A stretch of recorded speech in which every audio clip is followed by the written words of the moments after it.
appear to beam a special light and open endless possibilities, but only if I let go of my fears, of singing songs, of gods. We are never just one person. We are a collection of experiences, passions, places, and people who shape who we become. Bindiya Bedi Charan Noronha is a beautiful embodiment of this idea, a linguist fluent in Hindi, English, Portuguese, French, and Punjabi. She is working with a diplomatic mission and ministries, but her world extends far beyond her professional identity. She is also a prolific writer, an avid reader, and a passionate traveler, and above all, a deeply thoughtful human being. Every time I hold this book, my attention goes straight to the title, Riding with the Silver Wolf. Because you know what? It is so evocative. It makes me pause, wonder, think, and feel like asking, why Silver Wolf? This is a question which is very normal. And because it is such a different imagery, because imagery of riding with silver wolves is, more about adventure, it's more about survival, it's more about nature. It is not very often found in literature and in our, philosophy so much. But Yeah. for me, what it meant was, of course, connection with nature. And also, the wolf for me is the wild part which is in each one of us. I am a good daughter, you're a good mother. We are all women in society trying to play different roles. But there is that part within us which is raw, which is wild, which wants to be wild, but which is always trying to fit. So for me, that wolf is that intuition at one point. At the other time, it's a wild instinct. It is that primal energy of just being a human being, which is away from all the societal pressures. So which, helps me to embrace that untamed. There is that untamed quotient of life which is getting buried under being overtly civilized and a very restrictive way of living. So for me, it is that raw, real, authentic you, authentic me. So Mm. that is the wolf. And the silver is, of course, the ages of experience and the time we are spending in this world. So it's a kind of a reflection of that. I love all the analogies you stated in the form of sister, mother, or in every sort of relationship that we have on this earth. So Yeah. that's quite an interesting thought. And thank you so much for letting me know the reason and letting our viewers know the reason why the title is The Silver Wolf. And now that I know the story behind the title, so let's step inside the book itself. Because here, Vindhya, there is another aspect that catches my attention, and that is the incredible spectrum you try to explore through the collection of your book.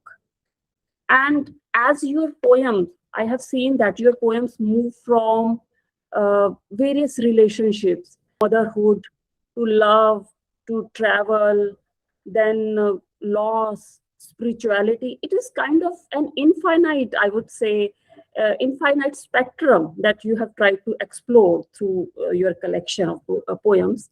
So, what made you, or perhaps let's put it in a better way, inspired you to bring such a diverse experience together in one collection? Basically, life is not just one theme. Yeah. And poetry is basically life. Yeah.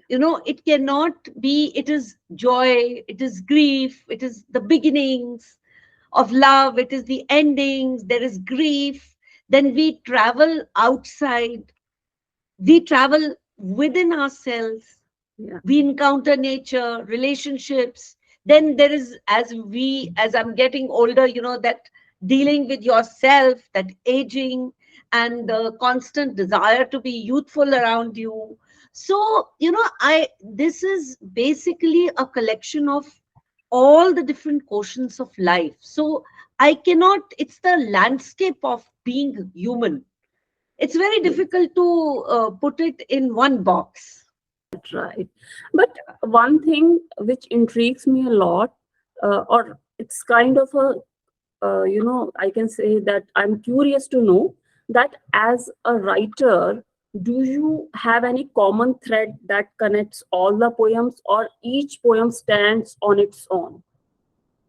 See, the thread which connects is the thread of curiosity. Okay. When you feel strongly about what is happening in the world, when you engage with the world, one way is to flow through it, you are in your own flow. But when you engage with the world at different levels, there is always that thread of curiosity. So I'm curious about people, I'm interested in people, I work with people, with nature, with places, with relationships. So when there are so many mysteries in our existence, so ultimately, riding with the silver wolf is basically it's a testament to conscious living. Yeah. It urges the reader to be less apathetic, you know to, even if we are facing suffering, let's face it, we will go through it, but Sure. then not to deny it.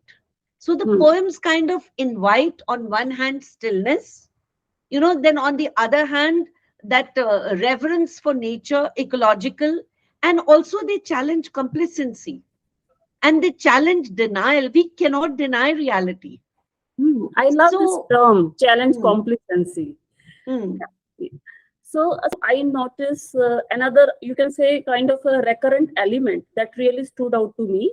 There are several titles like My Mother's Song, Or to mm, Mother, Sisterhood. You mm, know what? Uh, so here is one common denominator that I see. That is your relationship with women around you, or yes, women you were, as a child you were surrounded by those women who impacted your way of thinking, your conditioning. I yeah. really want to understand from you as a writer, how have the women in your life influenced your poetry? See, I have always celebrated women. You know, my mother, the first poem is my mother's song. My mother not only gave me love, but she gave me the memory, the resilience, the generations of memory, the resilience, and the human depth. So Yeah. she's my first teacher, learning about friendship, about sisterhood, about courage. And women carry a lot of world within them. Like right from the beginning, we had stories from our grandmothers which were never written down. So they were the repositories of the history. So that is all indirectly within each one of us. And then, in our sisterhood around, we see years of female exploitation. So I have not hesitated to talk about marginalized women, Mm. you know, like in the poem on Varanasi. But then at the same time, it is about the courage. So the courage that I see in ordinary women around who are, bringing up children, struggling to work till 9, 10 o'clock, going home and still doing housework and coming next day again with a smile. So Yeah. that kind of courage, when I see, I think it's it's a way of honoring the journey of every woman, motherhood in particular, because it is the entire universe is all women's universe is about giving, Hmm. always Absolutely. remembering, not forgetting, also Yeah. giving, and also becoming, Hmm. flowering. So for me, that's very, very important. So it's a way of honoring that womanhood. Beautiful. Beautiful. And I completely understand that your relationship with your mother has been fantastic, and it is something that one can never forget, and it holds true for each and every human being on this earth. I see another source of inspiration too, apart from women in your life, and that source I have seen in the form of nature. There are collection of poems which are around water, earth, wild hymns, around nature. Yes, So yes. just let me know about your bond with the nature, and did this bond help you in your writing process, or did it influence your creative process? See, it's not that I have consciously sat down to write about nature, but like water teaches me about movement as well as about surrender. Monsoon teaches me about flooding which is happening around us, and at the same time the period of dryness when we are craving for it. So the wild, the nature is not separate from the world that we inhabit, although we live in a very urban world. So, like for example, in the poet and the sea, the poem, the sea recognizes the poet who is returning and is offering infinite renewal. So, nature renews. Nature is very generous. It's always giving. So, that really, kind of gives me hope. Then, water symbolizes so much of healing. You know, Yeah. the quiet power of surrender is so tremendous. As the rain nourishes the earth, it sort of cradles the despair that is happening in this earth with all the extreme urbanization. So the natural world is romanticized for me, but also with the sense of human responsibility, because we Mhm. are confronting environmental degradation. There is climate change all around us, the kind of temperatures that are rising, the fires that are happening in different countries. Like in this poem, The Ask, the bonsai becomes a powerful metaphor of how humanity's constraining nature, trying to Mhm. change nature. And there is a warning we are getting, that greed is threatening our ecological balance. So, nature is so much a part of our life that even if you don't consciously want to write about it or bring it in your poems or in your discussion, it is there. So, now listening to nature is not optional, but it is essential for our survival, for our moral integrity. So you don't know when a cloud or a bird on the windowsill or the rain can suddenly become a doorway to take you to a much deeper thought about observation. And then, when you contemplate, something happens. Yes, yes, yes. And a little while ago, you just mentioned on Varanasi. You Yeah, maybe you visited in your recent past in Varanasi, and you seem to draw a lot of inspiration from the many places you visited over the years in your life. And there is definitely a very profound sense of nostalgia in those poems, be it your poem around Paris. What is the title? La Gai Paris, something like that. Yeah, La Gai Paris. Then there was a poem around Pondicherry also. Then of course we just talked about Varanasi, and then Macau, oh Macau, something like that. yeah, So yeah. how did your travel experience shape your writing? Of course, we as human beings, we all carry memories, beautiful memories, and it remains very close to heart. But when it comes to writing process, how does it help? See, when we travel, it's like we have new eyes, you know, and we kind of step outside our homes, our usual familiar stories. We step outside our routines, our familiarities, and we suddenly become observers to a new world, a street, a face, a river, or an unexpected conversation with a stranger can suddenly reveal something about my own self. Mm, So, when you visited, like when I visited Japan, when I returned, I'm not the same person. So, mm, like Paris, you mentioned, it evokes one emotion. Pondicherry, a different one. Varanasi, a different one. But the place is meaningful because it is triggering something within me. mm, mm, mm, So, mm, mm. that journey outside is leading to a journey inside. Hmm, hmm, And hmm, hmm. that is what triggers that emotion to write something. I'm very curious as a writer myself that once you pen down everything, all these beautiful poems, I believe the next challenge must have been deciding how to present, what should be the sequence when it comes to order. Was it difficult decision, or How did you take that decision? That okay, first of all, a poem on motherhood will go in the chapter. The next would be on Varanasi. Then third would be that, and likewise. You know something, Rajni, my first book had very distinct chapters on love and marriage, on womenhood, on rage, on the moods, on my relationship with the divine, and about society. But this particular book wasn't written in a continuous burst. You know, some Mm, poems came early, some poems took time to get their final form. mm, Some were changed when I was finalizing in the end. mm, So there was also, if you notice, there's a recurring tension throughout the collection, because there mm, is a struggle between fear mm. and freedom. You Yes. know, freedom appears like fear appears like self doubt, Mm. societal expectation, Yes. Yes. also conformity.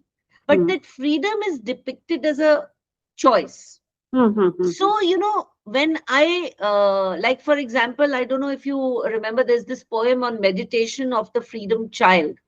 mm, And there is a poem, The Pause, where there is an emphasis on the necessity of slowing down, mm. on honesty and surrender. Right. And you know, to be able to walk without a map. Sometimes we plan things so much that we cannot walk without a proper plan, or do take action without it. Right. So that is the time when Silver Wolf is the companion, where, you know, sometimes you just let go. And when the poem starts talking, one poem starts talking to the other Mm, poem, that is when it starts coming in the form of a book. It's mm, like a crescendo, it's like a mm. music. Sometimes Right. it stops, sometimes there's silence, sometimes there's a crescendo, sometimes there is an echo from the waves which is coming. So it's very difficult to put it in chapters. So this Mm. time it was like a flow for me. Flow. Yeah, Yeah. yeah, yeah.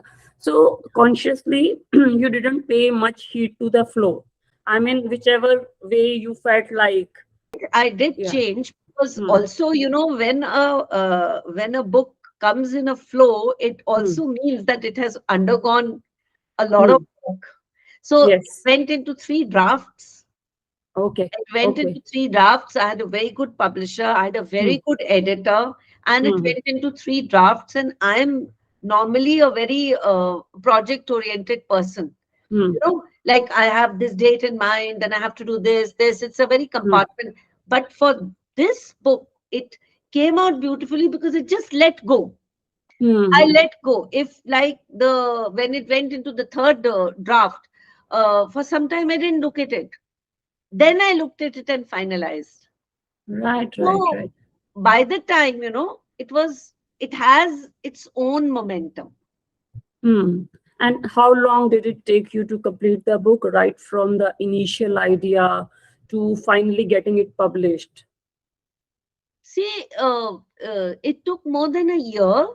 And Mm, the reason for that was because, like I told you, I stepped out of my comfort zone of doing it like a project, and mhm. I let it take time. Like, Right, when the first draft came to me, after that, for a month, I didn't do anything.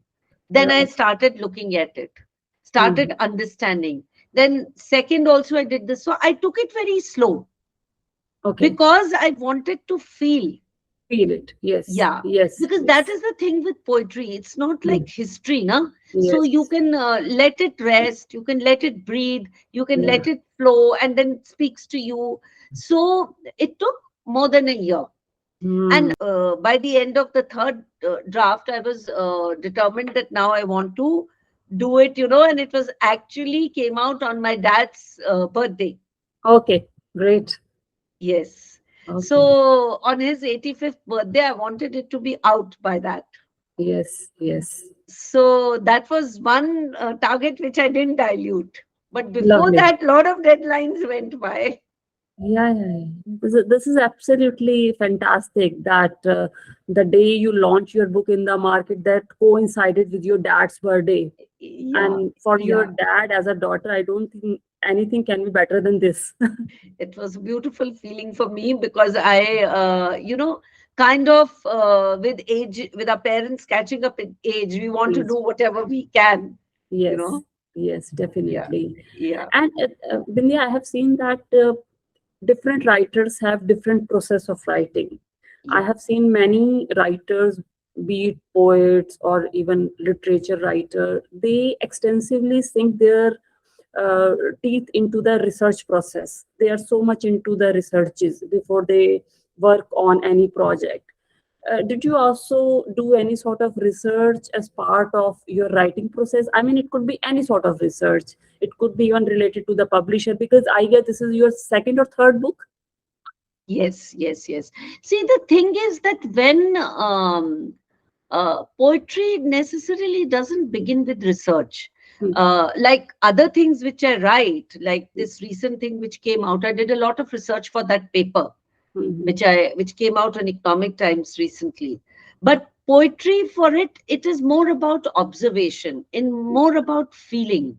And Hmm. also, what I did was that last year, now we have completed a year, I Hmm. started India Stanza Group, Okay. which is a stanza group which meets monthly pan India, offline and online, under the aegis of the Poetry Society of UK. Right, So right. there we have poetry meetings where a lot of young poets come. Yeah, So yeah. like poetry is about breaking the boundaries. It's Yes. like if you think I need to research this, you may do it, but it may not at all be part of your thing. The Right, only right. thing is that one very important thing is Yes. to read a lot of poetry, to engage with poets, to write with them, to be part of poetry workshops. In fact, we are having a workshop tomorrow, so we do Wow. that every month. Right, right. And I would love to read few lines from your book. This is page number 22. And Mm. these lines really stayed with me, and I love them. So these lines are: the animals suffer before they arrive at my plate. What about it? The pleasure is mine to take. Global warming, a distant hum, lulled by convenience. What do we fear? Not the world, but the loss of case. This is so beautiful. This is so beautiful and so true. And I think here it is, you are not sort of blaming or accusing, because generally we love eating whatever we relish. Here you are talking about your own conscious, that this is what you feel. Yes, it is basically putting the question out there. You Hmm. know, this book is not providing any solutions, it's just putting a question on awareness. That Yes. sometimes we know there's a problem, but we just shove it under the carpet and we don't want Hmm. to think about it, but will it Yes. go away? Yes. It's like even doctor, when he has to give the final verdict, he hesitates to say, Huh. but Yes. then truth cannot be denied. Yes. Yes. Yes. So it's for each one to think, to be and to find their own answers. Right. But the tone is not accusation. Yeah, The no, it's for each one's choice, because we Yes. have to live our life as per our choices, as Hmm. per our own conscience, as per our own learnings and our own circumstances. Yes. So Yes. the fundamental thing is to respect for each one's choice. Hmm. It is more of a self introspection kind of a Yeah, thing, I believe. yeah. And it invites the reader to also go within and see how they feel. Hmm. There's Hmm. no Hmm. right or wrong, it's for each one to see what Hmm. works for them in their life. So, as a reader, we cannot say that this is the one lesson. This is the only Yeah. lesson we can take or from this book, Riding with the Silver Wolf, because since there is a vast collection of the writings, and every writing uh, is aimed at a different space, it is in different spaces of life. So, I think as a writer or as a poet, do you see there is any common message, or every poem delivers a different message? The most important is not to be afraid of your own wilderness.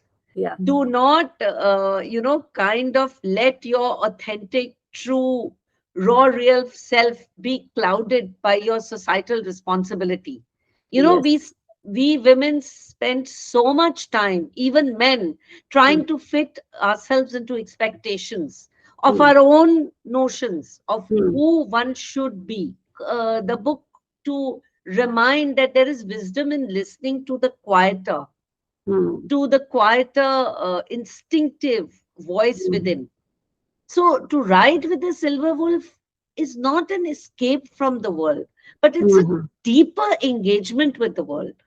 Hmm. To Hmm. move forward, unboard, you Hmm. know, carrying that inherited wisdom from our Hmm. forefathers Hmm. with resilience and conviction that even Hmm. if one is broken or the world is broken, the Hmm. song of truth can still be sung. Yes, that's so beautiful. Yeah, That's so beautiful. And yeah, I have seen you have been receiving immense love and appreciation from all yeah. over the world globally. And I mean, was there any response or feedback that resonated with you or that stayed with you that you would like to share with us? See, the beautiful part was that, when I read some reviews, it Yeah. was like the person who's reviewing doesn't know me, but he knows me so well. Well, You know, through the book, through your, yes, yeah. yes. He could actually, and then there were some responses which I had not thought of, but which struck people. Yes. So that was also so beautiful to see that, you say something, but a completely different thing is striking someone else. So the Yes. beauty is that as long as it touches and brings out some kind of emotion, it doesn't Right. have to be necessarily my emotion. It Ah, can be, the emotion from each one separately. So yes. that I found was really beautiful. Right, right. So, are you planning a sequel or another book with a similar theme? Because I believe after finishing this book, you must be thinking, oh, I could have written more about it, or there is something which I should have written about. Did it occur to you? It's a never ending thing, Yeah. Rajni. You are a writer. It's such a never ending thing. And when you are doing one book takes so much out of you, Yes. working on it. Then, so many different aspects of a book there are that, you sometimes want to say whatever you want to say in that, and, it's ho gaya. But Yeah. really speaking, in this book, there was such a sense of calm because I allowed that book to continue with Yeah. me. And many times I just kept it aside Ah, and forgot about it. So it has opened so many questions about identity, about aging, yes. about relationships and freedom. And what does it mean to live authentically? Yes. That, the silver wolf is traveling with me. And I think I'll go to a very All the time. different landscape next time. But Yeah. as of now, I don't have anything fixed that I can share. Sure. Yeah. Yes. Yes. Yes. So, Bindiya, I would request you if you could read some of your favorite lines from some of your favorite Yeah. poems. Yeah. So this is one of my really favorite poems, Yeah. Where Angels and Rock Stars Meet. This is on page 84. Okay. I believe in a larger world. Mm-hmm. I refuse to hide behind narrow, limiting beliefs, opening the locks of ordinariness, Yes. setting myself free from societal fetters. I seek to discover my true self. Sometimes angels and rock stars who had earlier existed only in my mind appear to beam a special light and open endless possibilities, but only if I let go of my fears, of singing songs of gods, angels, and shepherds in the hills. Mm. Oh, it's a love affair of dark and light. In the starlight of magical nights, the moon serenades while we sway with branches in a symphony, delighting in our universe as we compose new melodies. Beautiful. It is so lovely. So lovely. And Bindiya, I'm sure there are so many poems which are close to your heart. Of course, every poem must be close to your heart, but sometimes, even as a creator, also we feel that this is something which has come up so brilliantly, so nicely. Which one is that? Um, See this one on page 63. I'll just read a few lines which says, Mhm. "Be the light." Okay. I really feel that each one has a very unique gift. Yes. And in our humdrum of daily life, we forget that what is that gift. So I really think we must pursue the passion and find out what is that gift, and it is our contribution to the world that we must bring it out.